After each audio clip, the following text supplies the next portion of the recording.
Hello everyone, welcome back to my channel. My name's Fran. In this channel, I share knowledge and practical techniques on trauma healing and mental health conditions like eating disorder and bipolar disorder, anxiety and depression. I hope by telling my own stories that you will feel connected and understood and inspired to keep faith because change is around the corner. Nowadays, we're inundated by tips on self-love. There are a lot of myths going on saying that we should buy bigger house, make more money, and indulge ourselves with all kinds of brands, jewelries, and clothing, and shoes and bags, or even just go get wasted. But to a point, you will realize that there's no ending to that. There might be temporary happiness, but after that, you will fall back into the old trap of emptiness and loneliness.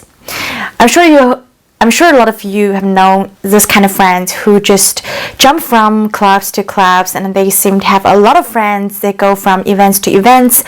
But if you really get to know them, people who constantly need to be with people are the ones who are the loneliest, or the ones who feel most empty when they're alone by themselves. So today I wanted to show you how to really love yourself through two practical techniques. They're not gonna be like instant dose to make you just cheer you up and get you pumped immediately, but it's something that in the long run will help you release shame stored in your body and be more attentive to your own needs. It's something, if you keep practicing, will bring you tremendous benefits in terms of elevation of self-esteem and mental health. The number one thing is compassionate self-talk. Compassionate self-talk is something that has been greatly underrated because constantly we have been looking for outside stuff to give ourselves this unconditional love and acceptance and allowing. But when we're looking for stuff outside of us, it's unstable because we could be losing them someday.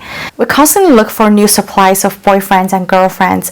We constantly push for projects, for deadlines because we wanted to get our boss's approvals. And also we just trying to strive to get more money back home so that our family members can be happy and satisfied with us. In turn, we get the value and approval and validation from them. But when we're looking outside, it's extremely unstable. For the longest time, we have been ignoring the superpower within us, which is self-compassion, self-mercy, and self-forgiveness. You have this stagnant energy and emotion within you that couldn't be released and relieved somehow because all you hear is, why are you so dumb? Why are you so stupid? Why could other people do it and you couldn't? All you hear is self-judgments and self-hatred, which is exactly the opposite of self-love. If this is a pattern, I wanted to awaken to this. You have some traumas from your past that needs to be healed, or what we call reintegrate that part of ourselves. If we are able to practice compassionate self-talk, we are equipped with the superpower to practice the art of loving ourselves wherever, whenever. I'm going to use a specific example later, but before that, I wanted to make a note. Please do not confuse self-love with self-pity. Because self-pity comes from a place of self-absorption and obsession, which in the long run could make you feel even more powerless and induce unhappiness. So exactly what does a conversation that comes from self-love look like? For example, when you have experienced a boundary violation, when somebody says something very subtle to offend you, habitually we would probably tell ourselves and find excuses for them, saying like, well, it's not that big of a deal, so just suck it in, and they didn't do anything like too much over the line, you know. But if you're coming from a place of self-love, it would tell you that all your feelings are validated. If you feel uncomfortable, if you have this tiniest feeling of discomfort, it shows that you don't like it. Something inside of you has been violated. So it encourages you to step up and guard your boundary instead of just asking you to forget about it and to suck it in. Because of this compassionate self-talk, you will feel more powerful because it comes from a place of a self-integrity. It will in turn elevate your self-esteem and promotes you further to adopt your ability to love yourself. If you find it pretty hard to imagine like what specific scenario would apply to using self-love technique, I wanted you to do a little bit exercise with me.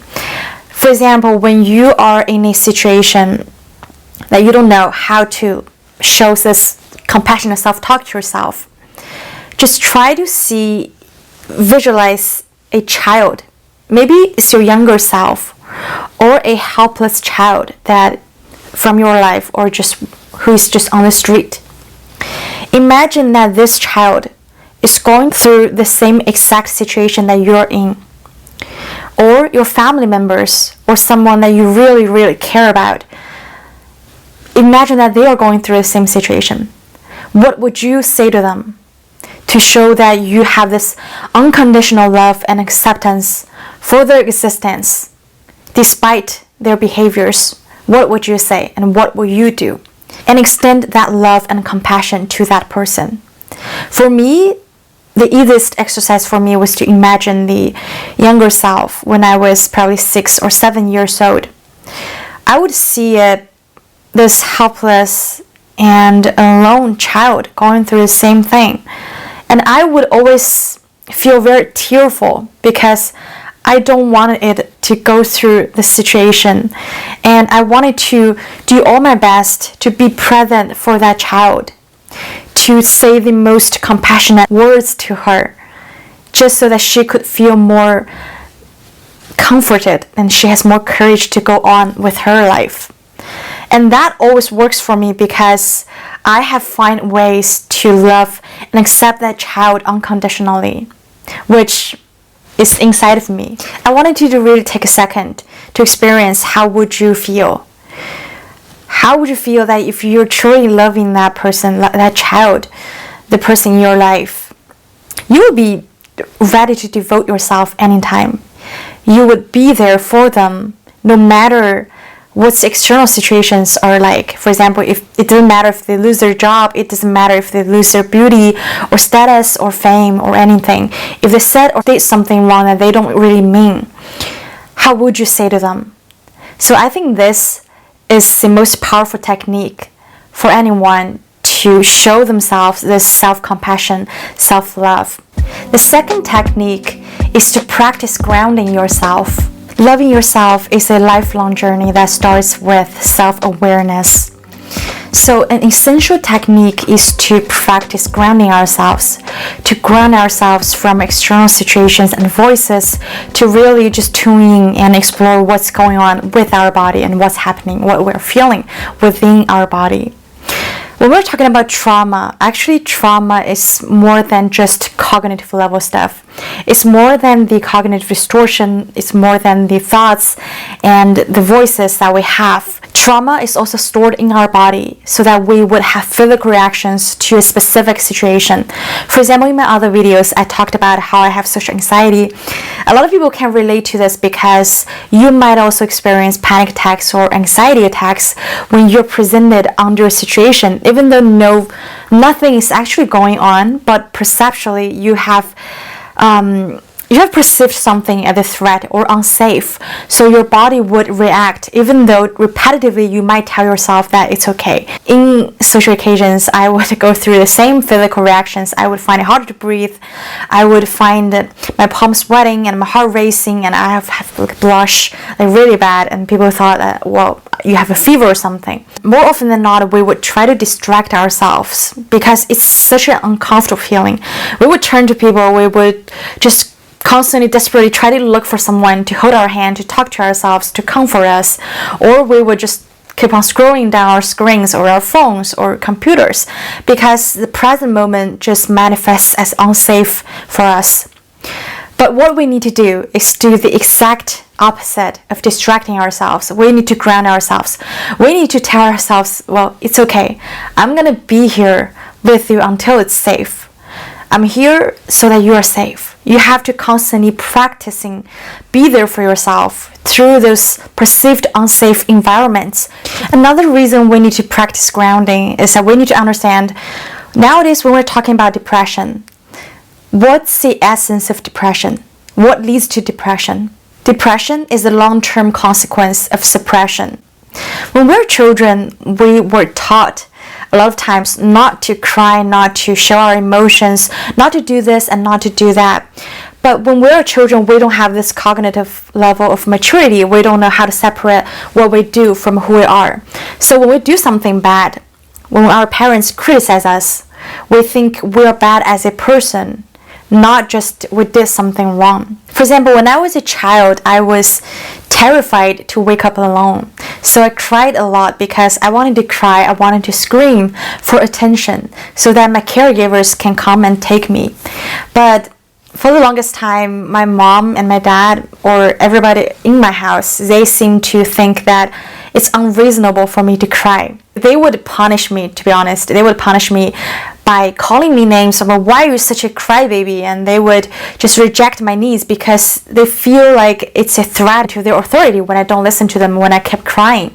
And when I learned it's not okay to cry, I suppressed the part of me that was being very emotional and sentimental. People can have different suppression in their life. For example, it's not okay to be naughty if you are born into a very disciplined family. It's not okay to be creative if you're born into a science-oriented family. It's not okay to be very shy if you are born into a family that's very social. A part of you would be rejected and told that it's not okay to be who you are, and you would be ashamed of who you are because of the trait that you have, and that leads to long-term suppression.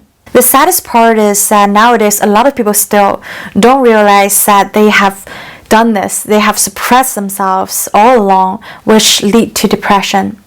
So a lot of people actually show the symptoms of codependence. They have to be the people pleaser, they have to be the nicest people in the room because they are terrified of being disliked by anyone possible, because their attention is always outwards, because they're constantly looking for external things to validate that they are okay, they're safe to be in this world. So the healing foundation here is to really turn your focus inward. Listen to your voices, listen to your needs and emotions. For example, if you're trying to set a boundary, the basics of setting a boundary is know what your boundary is and what exactly is your boundary. The boundary is how you feel, how you react to something. You should really know that when somebody says something, when somebody does something, you should really know how you feel, if it's acceptable to you. Integrity to how you feel is exactly the foundation of loving yourself. Self-love is an art. It's both a feeling and an action. So you should really be disciplined in practicing loving yourself. Every day, sit with yourself for 5 or 10 minutes, practicing awareness and grounding yourself. And the important thing here to remember is that long-term persistency definitely trumps short-term intensity. For me personally, I have been doing meditation for 5 years now. The biggest difference that I've noticed within myself is that there's a gap.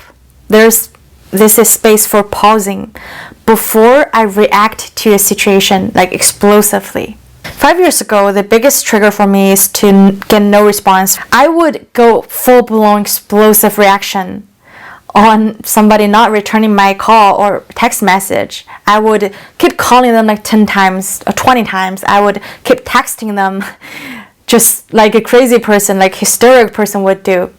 But now there's a willingness to explore alternative explanations. What if what I think is not true? What if there's another explanation?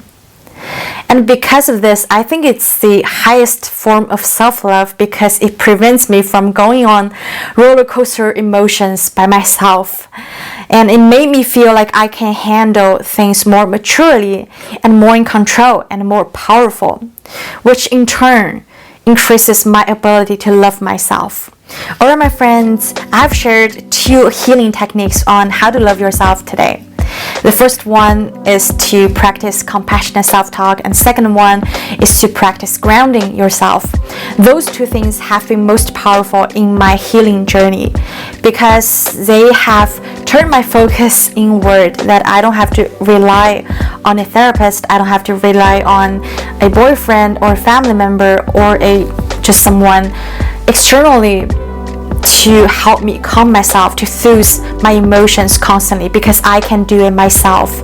It makes me feel more powerful and more in control. And I'm sure those techniques will be helpful for you too. If you like this video, please give it a thumbs up. If you wanted to see more videos like this, please subscribe, and I will see you next time. Bye bye.